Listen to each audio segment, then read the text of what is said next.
राम जय राम जय जय राम।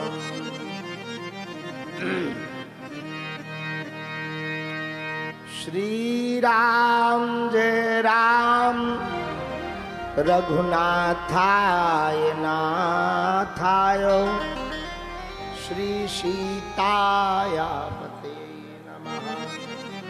माता रामो मत्पिता रामचंद्रः स्वामी रामो मत्सखा रामचंद्रः सर्वस्वं मे रामचंद्रो दयालु नान्यं जाने नैव जाने न जाने। दक्षिणे लक्ष्मणो यस्य वामे च जनकात्मजा पुरतो मारुतिर्यस्य तं वन्दे रघुनन्दनम्।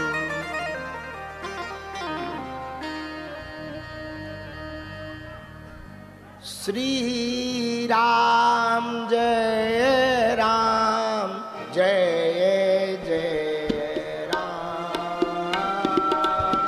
श्री राम जय राम जय जय राम। श्री राम जय राम जय जय राम। श्री राम जय राम जय जय राम। रघुपति राघव राजा राम। रघुपति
दोनों हाथ उठा करके गाइए। सीताराम जय सीताराम सीताराम जय सीताराम।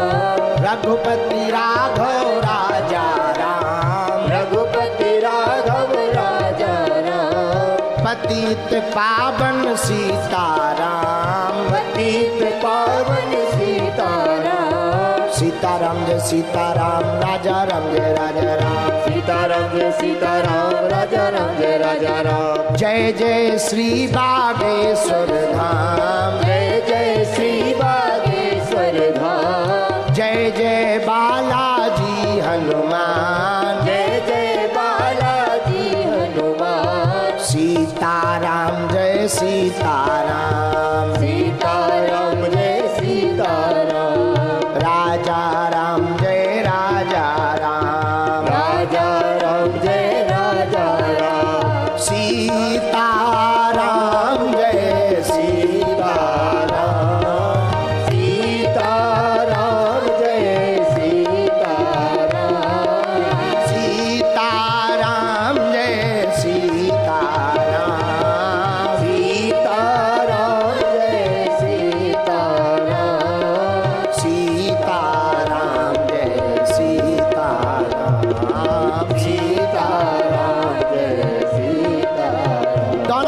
उठाइए। सीताराम सीताराम जय सीताराम। सीताराम जय सीताराम। राजा राम जय राजा राम। राजा राम जय राजा राम। सीताराम जय सीताराम। सीताराम जय सीताराम। सीताराम जय सीताराम। सीताराम जय सीताराम। सीताराम जय सीताराम। सीताराम जय सीताराम। रामचंद्र भगवान की जय हो। बागेश्वर बालाजी महाराज की जय हो। श्री सन्यासी बाबा की जय हो। सनातन हिंदू एकता पदयात्रा की जय हो। श्री वृंदावन बिहारी लाल की जय हो। सत्य सनातन धर्म की जय हो। अपने अपने गुरु गोविंद की जय हो। अपने अपने मताई बाप की जय हो। सभी पदयात्रियों की जय हो। गुरु और चेला की जय हो। बागेश्वर धाम के मेला की जय हो। हरे हरे महादेव। साधु जी। सीताराम ओ साधु जी। सीताराम। बड़ी प्रसन्नता है कि भगवान की कृपा से अब चौथा दिन भी शुरू हो गया। लोग दिन गिनते हैं, हम घंटे गिनते हैं।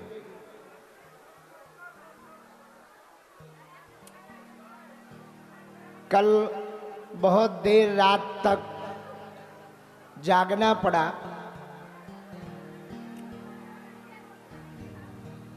इसलिए थोड़ा विलंब आज हो गया है। हम सब बहुत भाग्यशाली हैं कि हनुमान जी महाराज श्री बागेश्वर बालाजी का मिलन करवाने के लिए बांके बिहारी वृंदावन जा रहे हैं।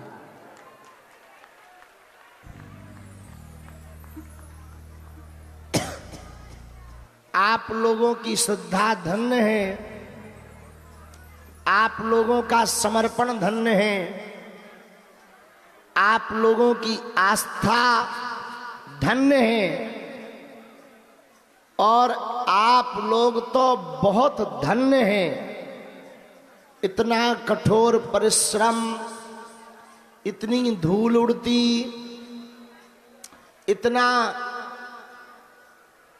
श्रम हो जाता, रात तक इतनी मेहनत हो जाती, फिर भी अपनी श्रद्धा और आस्था को डिगने नहीं दे रहे हैं, हटने नहीं दे रहे हैं, भरोसा टूटने नहीं दे रहे हैं। इसी को सच्चा भगवान का भगत कहते हैं।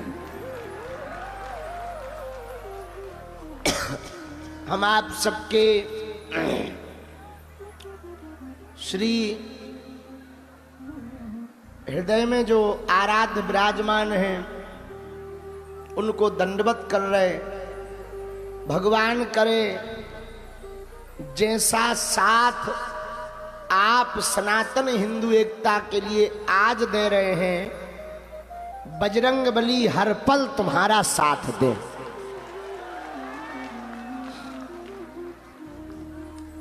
आज की हरे कृष्णा, वाह, आज की पदयात्रा के पूर्व में बहुत महापुरुष विराजमान है। पूज्य पंडित बाबा जी भी विराजमान हैं, उनके चरणों को प्रणाम। राम स्नेही संप्रदाय वाले पूज्य महाराज जी विराजमान हैं, उनके भी श्री चरणों को प्रणाम। कामाख्या वाले पूज्य महाराज जी भगवती काली के बहुत अच्छे साधक हैं, उनको भी दंडवत। अब वो तो यथा आराध्य तथा स्वरूप बनाए बैठे हैं। और हमारे बिल्कुल पास में मेवाड़ की धरती से एक लिंगनाथ भगवान की सानिध्यता छत्र छाया में जो पूरा राज परिवार जीवन जीता है, ऐसे हमारे अति प्रिय श्री लक्षराज सिंह जी भी आज आए हुए हैं। आपको भी खूब खूब साधुवाद है। पूरा हरियाणा मंडल, पलवल मंडल, फरीदाबाद, बल्लभगढ़, ब्रिज क्षेत्र, हम लोग आज 15 किलोमीटर की यात्रा करेंगे। पहला पड़ाव 8 किलोमीटर पर है। जगह का नाम है पृथला। पृथला में हम लोग दोपहर 12-1 बजे पहुंचकर भोजन पाएंगे। वहां थोड़ी देर विश्राम करेंगे। वहां से फिर पलवल के लिए चल पड़ेंगे। सायंकाल आज पलवल में विश्राम करेंगे। पृथला में दोपहर 12 बजे 1000 सिख समुदायों का जत्था, पूरी संगत आज की पदयात्रा में सम्मिलित होने के लिए आ रही है। आज की पदयात्रा सिखों के गुरुओं की शहादत को स्मरण करते हुए जो 350वां साला चल रहा है, उनके गुरुओं की शहादत के लिए आज की पदयात्रा समर्पित की जाएगी।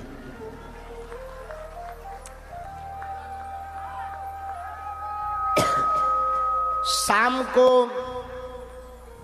पलवल में विश्राम करेंगे। धूल बहुत उड़ती है। आप लोग हो सके तो अपने नाक और मुख में या तो मास्क लगा ले या कपड़ा बांध लें।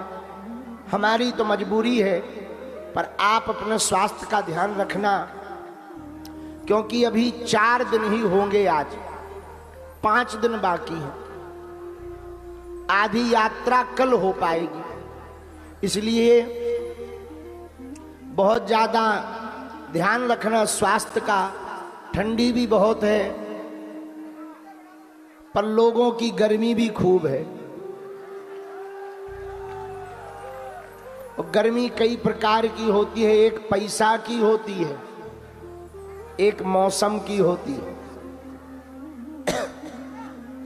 खैर, ठंडी तो भगवान की कृपा से भयंकर है, होनी भी चाहिए।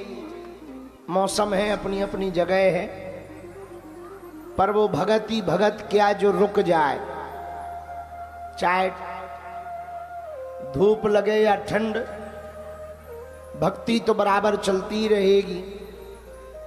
साधन जब तक जो गुरु जी ने दिया है वो तो चलते ही रहेगा। सुनो हिंदुओं, कान खोलकर, हनुमान जी ने प्रण दिलवाया, हनुमान जी ने ही प्रेरणा दी, हनुमान जी ही बांके बिहारी से मिलने जा रहे, हनुमान जी ही यात्रा करवा रहे, हनुमान जी की ही यात्रा है, हनुमान जी से ही सनातन है, हनुमान जी की ही ये काया है और हनुमान जी की ही ये पूरी माया है।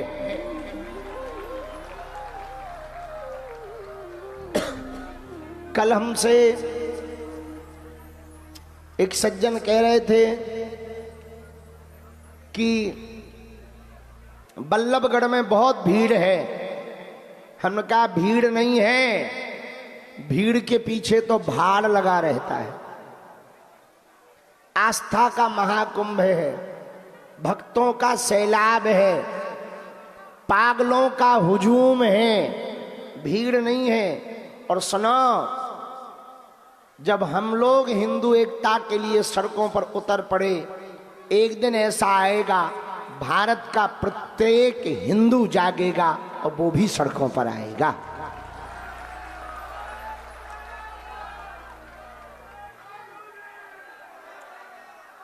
जब जंगल में हाथियों की एकता हो सकती, मोहल्लों में कुत्तों की एकता हो सकती, भारत में जब टोपी वालों की एकता हो सकती तो तिलक वालों की एकता क्यों नहीं हो सकती?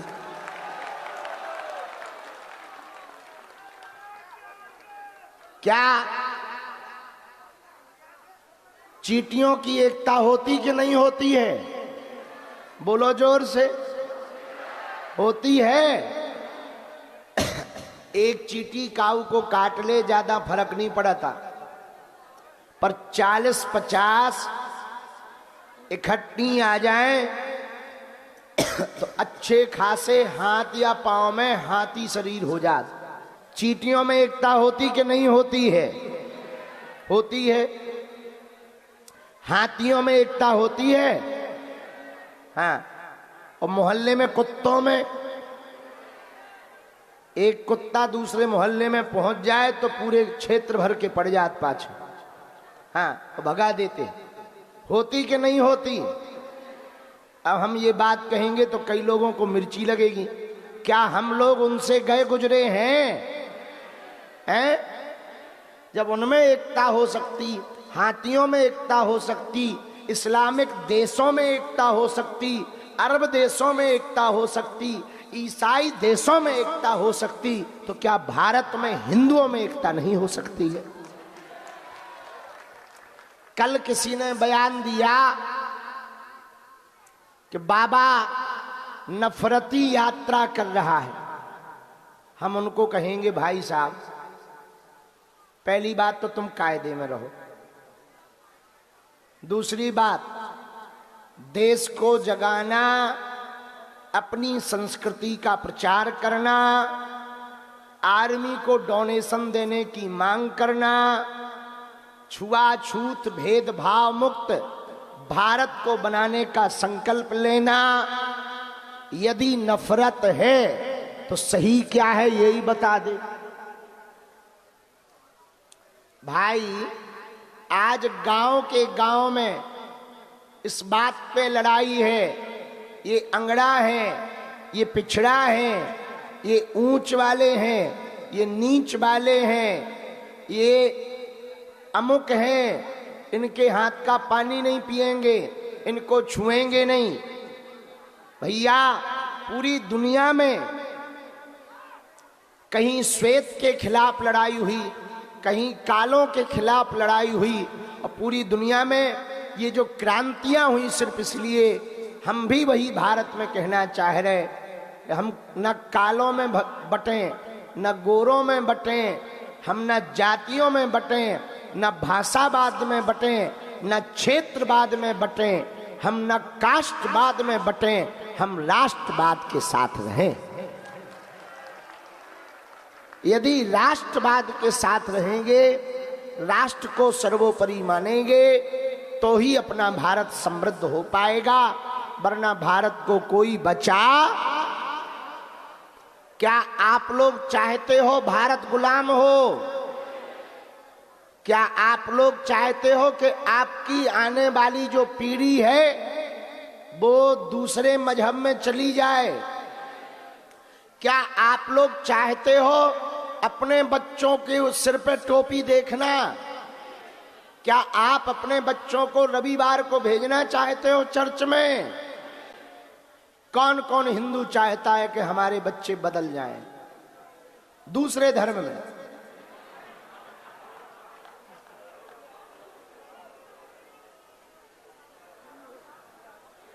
अच्छा, कौन कौन हिंदू चाहता है कि हमारी कई पीढ़ियां तो क्या अनंत पीढ़ियों तक हमारी हिंदू संस्कृति में कोई दाग धब्बा ना लगे, हमारी परंपरा में धब्बा ना लगे, हमारे समाज में धब्बा ना लगे, परिवार में धब्बा ना लगे?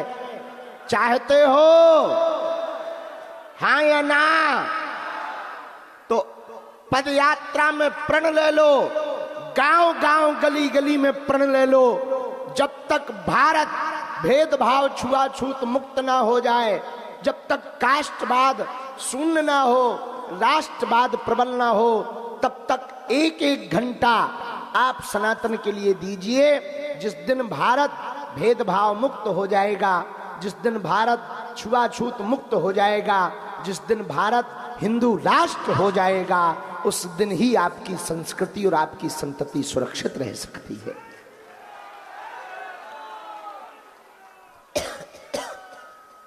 किसी ने, पत्रकार ने कल पूछा था तो भीड़ के कारण हम उन्हें जवाब नहीं दे पाए, पर आज उन्हें ठोक देते हैं। उन्होंने पूछा कि भारत हिंदू राष्ट्र बनाना क्यों जरूरी है? नक कटा। तो क्या पाकिस्तान हिंदू राष्ट्र बनेगा या बांग्लादेश? 1947 में, 1947 में मुसलमानों ने ये मांग की जिन्ना की लीडरशिप में कि हमको अलग देश चाहिए। पहले पाकिस्तान भी अपना ही था, अभी भी अपना ही है। वो बात अलग है कि कुछ दिनों के लिए वो भूल गया, बाद में वापस आएगा। जिन्ना की लीडरशिप में इस्लाम धर्म को मानने वाले लोगों ने मांग की कि हम लोग अलग रहेंगे, हिंदुओं के साथ नहीं रह सकते हैं। इनकी पूजा पाठ अलग है, हमारी अलग है, इनकी सोच अलग है, हमारी अलग है। ये अहिंसावादी हैं, हम हिंसावादी हैं। हम लोग उनका कहना था कि हम लोग काटने पर भरोसा करते हैं, इनके साथ नहीं हम रह सकते। तो उस समय की सरकार ने निर्णय लिया इनका अलग टुकड़ा कर दिया जाए, ताकि भविष्य में बच्चियों की आने वाली जो पीढ़ियां हैं वो आपस में लड़े ना। 47 में जो बंटवारा हुआ आजादी के बाद, एक टुकड़ा बना पाकिस्तान। कोई दिक्कत नहीं, बहुत अच्छी बात है। बंटवारा हो गया, पाकिस्तान बन गया। पर एक बात हमें समझ में नहीं आई, जब ये बात हमारी नहीं है ना हम कह रहे हैं, आप YouTube पर सरदार वल्लभ भाई पटेल के भाषण सुन लेना, उनकी बात हम केवल दोहरा रहे हैं। ये श्री सरदार वल्लभ भाई पटेल ने ये बात कही कि जब मजहब के नाम पर पाकिस्तान दे दिया तो भारत में रहने वाले सभी इस्लाम धर्म के व्यक्ति वहां क्यों नहीं गए?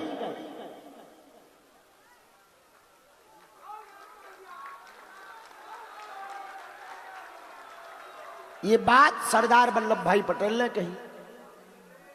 कल तो खैर हमारी पदयात्रा में मुसलमान भी बहुत सपोर्ट करने आए थे, हमने भी उनको सिर पर हाथ रखकर आशीर्वाद दिया है और उन्होंने सीताराम भी बोला है। हमने कहा कोई बात नहीं, अच्छी बात है, इसी तरीके से रहो, हमें क्या दिक्कत है, कोई बुराई नहीं है, हम मुसलमानों के विरोधी थोड़ी हैं। तो जब इस बात का बंटवारा हो गया, पाकिस्तान बन गया, फिर भी कुछ मुसलमान धर्म को मानने वाले लोग भारत में रहे, अच्छी बात है। उनकी अपनी श्रद्धा थी भारत माता के प्रति, इस देश के प्रति, रह गए, वो भी कोई बुराई नहीं है। पर भैया, जब मजहब के नाम पर पाकिस्तान हो सकता है तो सनातन धर्म के नाम पर हिंदू राष्ट्र भारत क्यों नहीं हो सकता है? हम सिर्फ इतनी बात कहना चाह रहे, जहां 80% हिंदू रहते हैं। और सुनो, आप लोग ये जो कष्ट उठा रहे हैं ना, ठंड में सो रहे, पांव में छाले पड़ रहे, धक्का लग रहा, ये आप अपने लिए नहीं कर रहे, आपकी आने वाली पीढ़ियों के लिए आप कर रहे हैं। कल एक महात्मा हमारे बगल में थे, वो बोले बहुत लोग आपके साथ फोटो खिंचाना चाहते हैं। हमने कहा हम भी खिंचवाना चाहते हैं। बोले क्यों? हम कहा हम तो वीडियो तक बनवाना चाहते हैं। बोले क्यों? हमने कहा आज से 50 साल बाद ये वीडियो उनके मोबाइल पे रहेगा तो आने वाली पीढ़ियों को वो कम से कम बताएंगे तो कि हिंदू राष्ट्र के लिए जो बिगुल बजा था उसमें हम भी पदयात्रा में पैदल चले थे। एविडेंस के रूप में तो रहेगा। भाई पहले के जमाने में पत्र होते थे, फोटो होती थी, अब तो वीडियो का जमाना है, कोई बात नहीं। पर रील वाले लड़कों, रियल बात मत खो देना। रील वाले लड़कों, रियल बात मत खो देना। आप यदि आज जगोगे नहीं, गांव गांव में हिंदुओं को जगाओगे नहीं, तो वो दिन दूर नहीं है, बांग्लादेश जैसा हाल होगा। सामान संपत्ति कद पद तुम्हारा होगा, हक किसी और का होगा। जिस मेवाड़ की धरती से हमारे बगल में राज परिवार से श्री लक्षराज सिंह जी आए हैं, आपके पूर्वजों ने अनेक बार मुगलों से मुकाबला किया, अनेक बार, और वीर गति पाई। एक बात बताओ, इनके पूर्वज, हमारे पूर्वज, आपके पूर्वज जो विरोधियों से लड़ते थे, उनकी बुद्धि खराब थी क्या? अरे हम लोगों को सुरक्षित रखने के लिए अपने प्राणों की बाजी उन्होंने लगाई है। आपको बात समझ आई? अपनी संस्कृति को बचाने के लिए वो लड़ते थे। आज यहूदी हैं, इजराइल है, यहूदियों का देश है इजराइल। आज इजराइल लड़ रहा है, क्यों? अपनी संस्कृति को बचाने के लिए। आज फ्रांस लड़ रहा है, क्यों? अपनी संस्कृति को। इंग्लैंड में अंदर ही अंदर अब वहां के मूल निवासी लड़ रहे, क्यों? अपनी संस्कृति को। हम अभी ऑस्ट्रेलिया गए, ऑस्ट्रेलिया की राजधानी है कैनबरा। कैनबरा में जैसे ही उतरे, वहाँ के प्रशासनिक अधिकारी, हमें गणमान्य लोग मिले। हमारे साथ जो चेला थे, उन्होंने हमको वहाँ के बारे में दिखाया। ऑस्ट्रेलिया की संसद के सामने एक तंबू लगा था, अंग्रेजी में कुछ लिखा था, वीजा वीजा का। तो हमने कहा यहाँ वीजा बनते हैं क्या, पासपोर्ट मिलता है? बोले नहीं नहीं नहीं, यहाँ के जो मूल निवासी हैं, आदिवासी, वो अंग्रेज जो यहाँ पर आक्रमण करके अपना आधिपत्य जमा लिया, उनके सामने उन्होंने अपना पासपोर्ट का खुद का ऑफिस डाल रखा है। तो हम कहीं ऐसा कब से है? बोले कई सालों से वो लड़ रहे हैं कि पासपोर्ट हमारा तुम नहीं बना सकते, हम बनाएंगे, क्योंकि देश हमारा है, धरती हमारी। ये बात ऑस्ट्रेलिया की बता रहे। तो वो इसलिए लड़ रहे, अपनी संस्कृति को बचाने के लिए लड़ रहे हैं। भैया, जब इतने देश अपनी संस्कृति को बचाने के लिए लड़ सकते हैं, हम लोग लड़े ना, कम से कम जुड़ तो सकते हैं, हैं? लड़ना नहीं है, पर जुड़ तो सकते हैं। ना हम इस्लाम के खिलाफ हैं, ना हम ईसाइयत के खिलाफ हैं, हम केवल हिंदुओं के पक्ष में हैं। हमारी ना मुसलमानों से बुराई है, ना ईसाइयों से बुराई है, ना उन्होंने हमारे बैल छोड़ रखे, ना हमको शौक चढ़ा है भैया, ना हमको पैदल चलने का शौक है, ना फोड़े फपोड़े पाने का शौक है, ना धूल खाने का शौक है। दिन भर में कम से कम 1 किलो खा जाई थी। हाँ, फिर रात भर खांसो, हर बार कफ में 8-8 ग्राम निकला। हमने तौली तो नहीं है, अंदाजा बता रहे। हाँ, नहाने जाओ तो ही हालत, ना नहाओ तो वही हालत, पैदल भी चलो तो वही हालत। भगवान की बड़ी, थोड़ी देर में ही फिर कल हमारे पीछे हमारा चेला, तो वो बोलो गुरुजी कुछ खा लो। हम कही इतनी तो खा रहे, अब क्या खा ले? तो किसी ने कहा पेट ठीक है। अरे हमने कहा इससे बढ़िया क्या हो सकता, जब कंकड़ पत्थर भी पचा ले, इससे गजब का पेट क्या हो सकता है? तो आप लोग अपनी संस्कृति को बचाने के लिए, बच्चों को बचाने के लिए ये पुरुषार्थ कर रहे हो। हमें भरोसा है आपकी मेहनत रंग लाएगी, हिंदू जगेगा और भारत हिंदू राष्ट्र होगा। हमारे तो जब तक तन में प्राण है तब तक हम पदयात्राएं करते रहेंगे। कोई हमारे साथ चले ना चले, हमें अपने चेलों पे भरोसा है और हमारे चेले भी हमारे साथ छोड़ देंगे तो भी हम चलेंगे। हमें अपने गुरुजी पर भरोसा है। बाढ़ में गया अकेले जाएंगे, आदमी अकेले 4 धाम जा सकता, हम पदयात्रा नहीं कर सकते क्या? कर लेंगे, पर कम से कम जब देश लुटेगा, तुम्हारे बच्चे बर्बाद होंगे, तुम्हारी बेटी लव जिहाद में जिस दिन पड़ेगी, तुम्हारा कदपद जिस दिन छूटेगा, तुम्हारा बेटा जिस दिन शुक्रवार को जाने लगेगा, उस दिन तुम्हें हमारी याद आएगी कि काश गुरुजी का साथ दिया होता तो भारत हिंदू राष्ट्र बन गया होता। हाँ, इसमें अभी समय है पर कम है, समय है पर कम है। इसलिए अपनी संस्कृति को बचाओ, हिंदुओं एक हो जाओ, जात पात की करो विदाई, हम सब हिंदू, हम सब हिंदू, हम सब हिंदू। हर हर महादेव।